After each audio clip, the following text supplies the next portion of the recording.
Welcome back, friends. You were asking for a boat tour. So today I'm going to take you on a boat tour. So come along with me. Welcome to the Galley. In the Galley we have a few plans. So back here we're going to install what Sailing Uma coined the Hefty Susan. So it's going to be basically a circular drum with 4 compartments, and you'll be able to access it from the top of the countertop, but it'll spin around and be able to store food and utilize the shape of the hull without disrupting this plumbing that's down below. Right here we're going to actually change the size of the countertop. So we're going to cut this countertop off so that it's in line with the wall to the head. So this is now going to become the main thoroughfare between the companionway and the forward of the boat. So it'll go between the mast and the head wall is basically where you're going to walk. And that is going to basically leave us a little bit more space to build a bench by the mast so that we have more seating by the settee. To make up for this lost counter space and cabinet space, we're actually going to install some more cabinetry and countertop underneath the companionway steps. So that will hopefully solve that issue. For appliances, we have a NovaCool refrigerator, and it has a bottom mounted freezer, so that's awesome in my mind. It's huge. Let me see if I can open it for you. Absolutely huge, so that will fit enough food for our family to last for quite a while. And then there's a smaller freezer down below. I won't open that. And then as far as the stove goes, we have a 3-burner Tasco propane stove with an oven, and that goes on gimbals right in this part here. It's been temporarily removed so that we could work on other things here. In behind here we'll also have a lot more storage. It's going to have sliding doors. That'll be for you know, dishes, food, that sort of things. And then previously when we bought the boat, there was these ugly white rounded cabinets up here. So we got rid of those. We don't think that we're going to need all of that storage. I would rather have open upper area so that it doesn't feel quite so claustrophobic. That said, we are going to replace them with something. It's going to be much less intrusive to the eye and probably won't take up as much space as what was there. So possibly a hanging net for maybe some fruits and vegetables, maybe a rack for plates and cutlery and cups and that sort of thing. But we'll see, that's still being planned. In here is the first head, the main head, and it is opposite wall of the galley. The galley's on the opposite side of that wall. In here is Pearl's room. So Pearl took port. Up at the front there is the sail locker, and then at the front, the very forward of the boat is the anchor locker. It's actually a steel watertight door on the front of that compartment. And then each of their bedrooms, or each cabin, has plenty of storage. I'll show you a little bit better on Eve's side. So this is Eve's berth, Eve's cabin, and again it's 2 bunks, and then we have closet space, lots of space for them to put their things, and they both have some little 12-volt fans to keep them cool. So that should be good. I've made 1 mattress for each girl so far, and then I need to make the other mattress. So here we are in the salon area, or the living room. Right here is actually our dinette. So we're going to have a table that will drop down and make this into a double bed. In each of these backs of the settee, there's actually storage. As you'll see, we've had to cut it down a little bit in size. When we bought the boat, there was no navigation desk, and I don't know if that's, you know, a mandatory thing. I feel that it needs to be because you want to have somewhere where you can have things set up for navigating. And as much as we all use electronic charts and stuff, I think that you need to have a designated spot. So that's what we've done. And that is on the opposite side of the settee. Now, when we cut the settee, I thought Murray was going to do it in a different way. I'm not a mechanical engineer, so I don't really think about the easiest way to do things. Quite often, I'm the one who's doing something, and then Murray will say, "Why are you doing it that way? This is so much easier." And then when I do it his way, it is much easier. So anyways, he cut it out using this line, and then basically we just moved it over, refiberglassed it in this past summer, and now we have a nice size settee.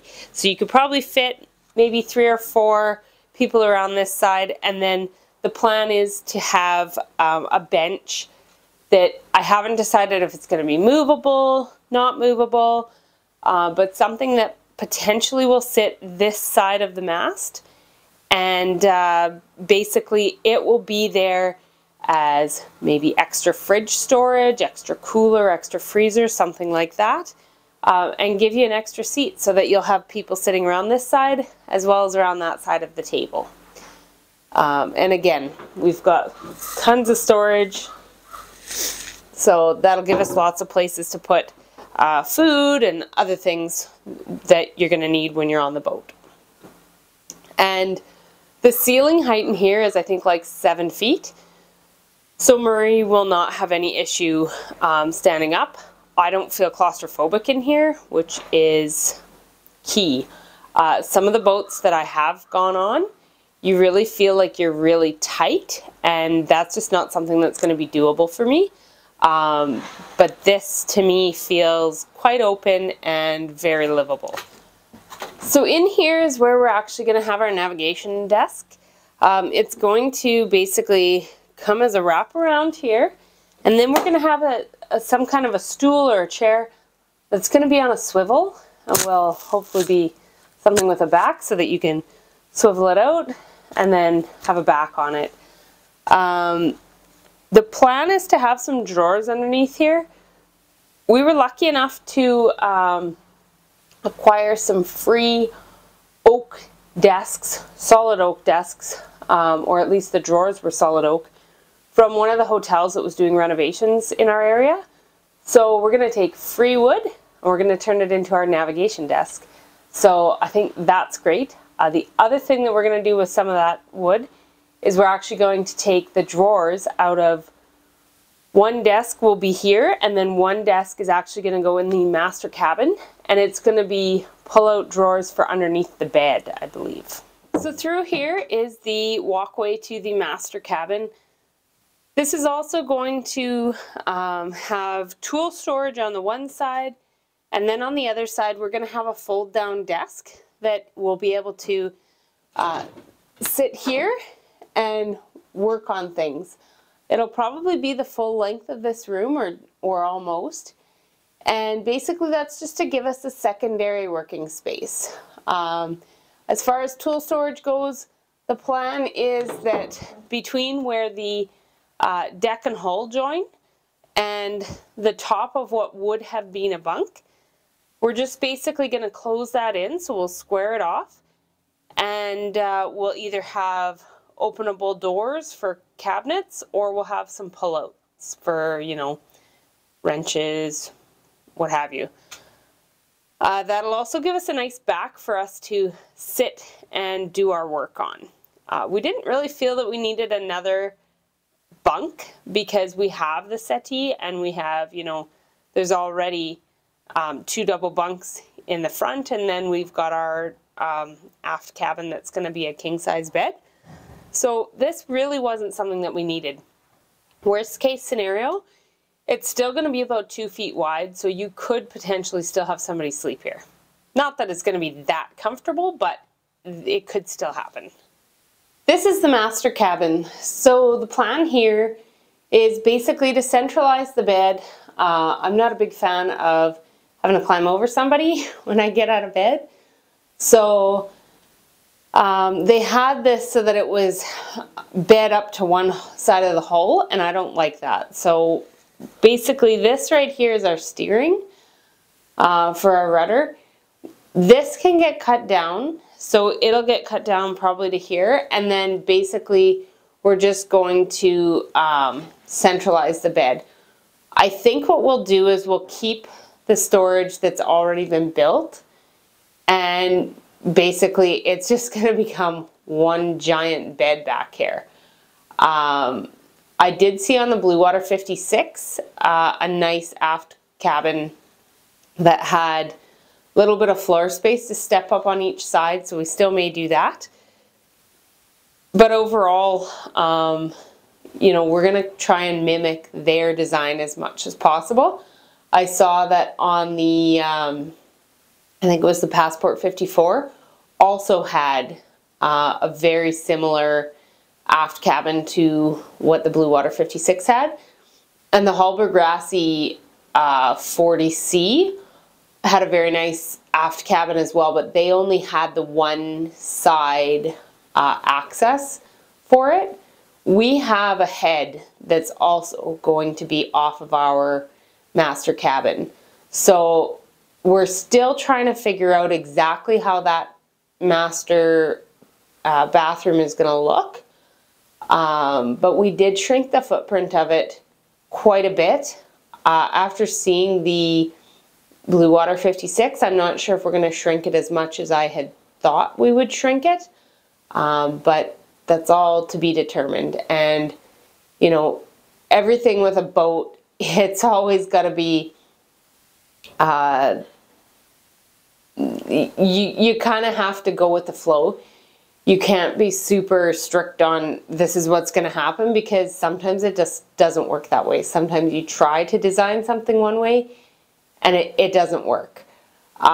This boat had a lot of design flaws when we bought it. I don't know who did the actual laying out of the boat, but I would have laid it out quite a bit differently to what was here. Like, I probably would have made the galley go down into the lower part of the boat where the cockpit sits, right? So that where you don't have headroom and you don't need to walk, that would be taken up by, you know, an area where you don't really need headroom.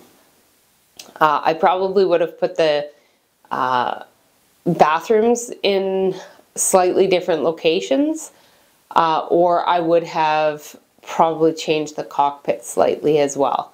I think the cockpit I might have made a little bit narrower, and I may have also built up a little bit more on the deck. So the deck goes up and it's just one level. I might have gone up and then up a little bit more. Pardon me for my voice. I went to the Annapolis Boat Show, and everybody that went to the Annapolis Boat Show came home with a flu, I'm almost positive. And I'm just getting over it. And this is like day 9. So we will keep there's a water tank here underneath the bed. We will keep that just because it's too much of a pain to move it. But then underneath here is going to be where the drawers are going to go that I was talking about that we got from the hotel. They are drawers that are going to have to be narrowed a little bit. I think they're 3 feet wide, and what we're going to have is 2 feet. So we'll take 6 inches off each side. But they are a design that you can do that. You just need to route the edges and it'll look like it was meant to be. And this is the master head. So the master head, we're going to have a wet shower. That's the plan anyways. And then we have these Vetus toilets. I'm not sure if they're electric or manual at the moment, because I didn't put everything away and I didn't happen to see every little detail when we were looking at the boat. Basically what we've done here is we took out, there used to be a wall that kind of went this way and that way, and we found that really closed off the master bedroom. So by taking that out, we've been able to open up the space, and then we can either have a door that's going to be angled here, or we can have a door that will probably slide back and forth. And it would have to have something to secure it so that when you're sailing and heeling, that it's not banging, banging, banging. It is a little bit low here because the cockpit is here and we can't really do much about that. But I think that it'll be okay because basically we'll have a fold down seat that will go over top of the toilet, and then you'll just be able to shower, and we'll hang the shower wand up there. This is a gray tank, I believe it is, right here. So for now we're keeping that. We'll see, we might change our mind on that too. Anyway, that about wraps up our boat tour for today. If you have any questions, let me know in the comments section and I'll be more than happy to answer them. Anyway, until next time, talk to you later.